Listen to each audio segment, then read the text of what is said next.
മക്കളെ വസ്ത്രമൊക്കെ അലക്കി. മക്കൾ വലുതായപ്പോ വിചാരിച്ചു നമുക്കൊരു ആശ്വാസം വരും. അപ്പൊ പേരക്കുട്ടികളുടെ വസ്ത്ര കൂമ്പാരങ്ങൾ കൊണ്ടുപോയിട്ട് അങ്ങോട്ട് ഇട്ടുകൊടുത്തു. ഇതും കൂടി അലക്കിക്കോ.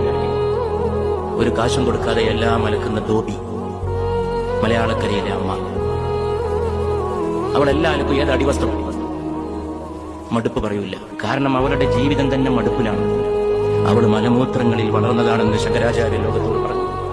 ലോകത്ത് ഞാൻ ആരോടാണ് ഏറ്റവും കൂടുതൽ കൂറും നന്ദിയും പുലർത്തേണ്ടത് എന്ന് ഒരു ശിഷ്യൻ ചോദിച്ചപ്പോൾ പുണ്യ റസൂൽ സല്ലല്ലാഹു അലൈഹി വസല്ലം മറുപടി പറഞ്ഞു, നിന്റെ മാതാവിനോട്. ചോദ്യകർത്താവ് ചോദിച്ചു, പിന്നെ ആരോട്? മാതാവാന്ന് മനസ്സിലായി. അടുത്ത ആളാരാന്നാണ് ചോദ്യകർത്താവിന് അറിയേണ്ടത്. അപ്പോഴും വന്നു, നിന്റെ മാതാവിനോട്. ചോദ്യകർത്താവിന് അത്ഭുതം തോന്നി. മാതാവാണെന്ന് ഒരിക്കൽ പറഞ്ഞു, മനസ്സിലായി. രണ്ടാമത്തെ ആളാരാണെന്നാണ് ചോദിച്ചത്. അപ്പോഴും അതെന്നെ പറയുന്നു. മൂന്നാം വട്ടം ചോദ്യകർത്താവ് വിടാതെ പിടികൂടിക്കൊണ്ട് ചോദിച്ചു, അടുത്ത ആളാരാണ്? Who is the next? നിസ്സംഗനായി മുഹമ്മദ് നബി സല്ലല്ലാഹു അലൈഹി വസല്ലം മറുപടി നൽകി, നിന്റെ മാതാവിനോട്. അത്ഭുത പരതന്ത്രനായ ചോദ്യകർത്താവ് നാലാമതും ആവർത്തിച്ചു, പിന്നെ ആരോട്? പ്രവാചക തിരുമേനി പറഞ്ഞു, നിന്റെ പിതാവിനോട്. മാനവരാശിയുടെ 3 റാങ്കും അടുക്കളക്കാരി കൊണ്ടുപോയി. അവളുടെ ഗർഭത്തിലെ ത്യാഗം കൊണ്ടുപോയി. 9.5 മാസത്തെ ജീവത്യാഗം.